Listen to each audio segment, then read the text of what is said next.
इस वक्त की महाराष्ट्र मुंबई से बड़ी खबर एक दे दें आपको। मुंबई से बड़ी खबर, अबू आसिम आजमी ने महाविकास अघाड़ी पर साधा निशाना। जी हां, अबू आसिम आजमी जो कि खुद हिस्सा है उसका महाविकास अघाड़ी पर निशाना साधा है। महाविकास अघाड़ी की हुकूमत सेकुलर नहीं है। कॉमन मिनिमम प्रोग्राम के तहत यह हुकूमत बनी थी, लेकिन वजीर आला मंदिर मस्जिद की बात करते हैं। तो अबू आसिम आजमी महाविकास अघाड़ी पर तनकीद की। उन्होंने कहा कि महाविकास अघाड़ी हुकूमत सेकुलर नहीं है। कॉमन मिनिमम प्रोग्राम के तहत यह हुकूमत बनी थी, लेकिन वजीर आला मंदिर मस्जिद की बात करते हैं। हाउस देखिए, जब ये सरकार बनी थी तो बीजेपी को रोकने के लिए बनी थी और कांग्रेस एनसीपी ने कॉमन मिनिमम प्रोग्राम के तहत इस सरकार को सपोर्ट किया था। उद्धव जी भूल गए कि वो मुख्यमंत्री हैं।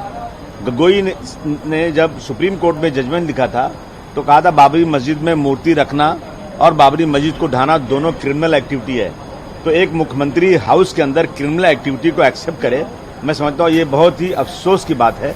मैं पवार साहब से कहता हूँ, कांग्रेस और एनसीपी के तमाम लीडरों से कहता हूँ कि ये सरकार कॉमन मिनिमम प्रोग्राम पे बनी थी और ये सरकार उससे हट करके मंदिर मस्जिद की बात ला रही है। तो अब आपको ये सोचना है कि आगे क्या करना है। लेकिन मैं एक कदम आगे बढ़ के जरूर कहूँगा कि सीए एनआरसी के ऊपर हम बार बार कह रहे हैं, मुख्यमंत्री ने कहा था कि हम इसके जो है इसको यहाँ लागू नहीं करेंगे और बार बार ये बात हुई। कांग्रेस एनसीपी ने कहा कि जो रिजर्वेशन 5% मिलना चाहिए और आप सत्ता में आ गए हैं तो कम से कम जो मुस्लिम मिनिस्टर्स हैं उनको थोड़ी तो शर्म करना चाहिए। इस सरकार से कम अपना मंत्री पद का इस्तीफा दे देना चाहिए, ये मेरी मांग है। देखिए, जब ये सरकार